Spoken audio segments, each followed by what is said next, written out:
Hear about this incident.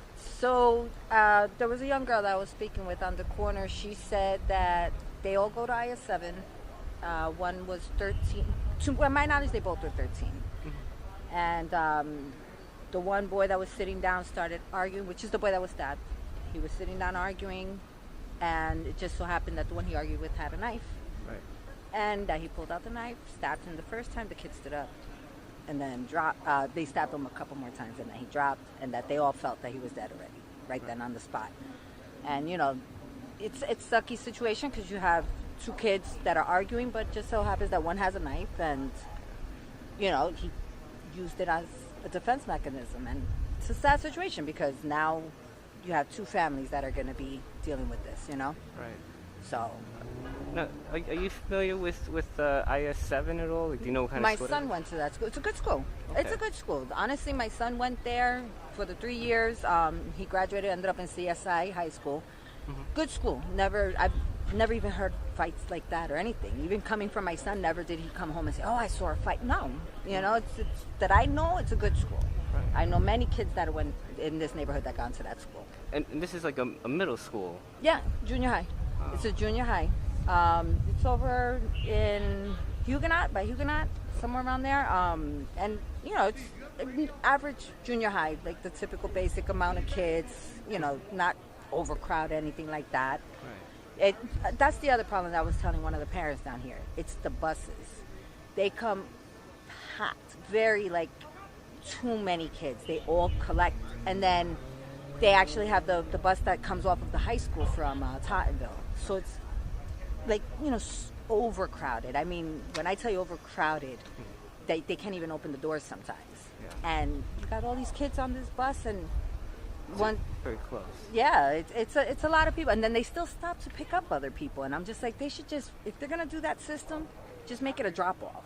Don't allow people on that bus, because it's too many people already, and then they're in each other's faces, they're tired, they're, whether they're aggravated, whatever it could be, and then things like this happens.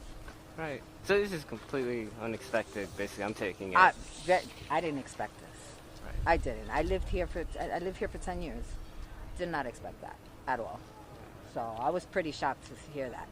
The last thing I heard was probably before the summer that this gas station, they tried to rob it, but that was it. Nobody was hurt, nothing like that. So to hear this, it's sad and unexpected. Right.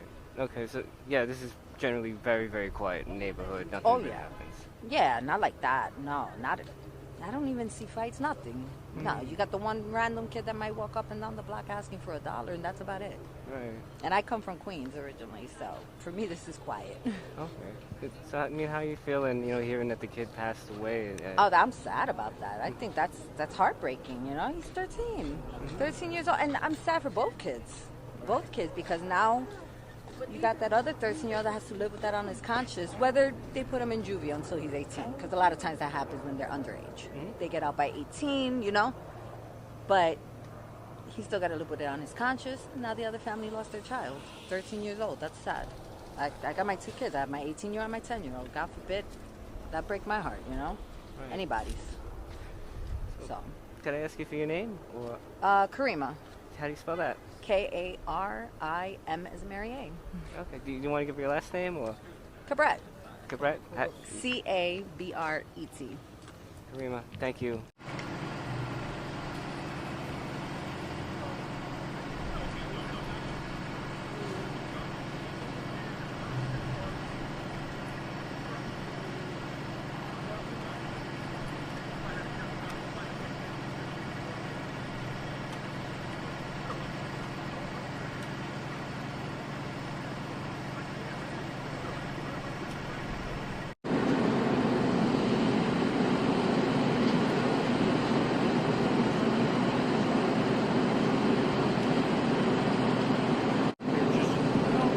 That's what they're about to find out. Yeah.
mask.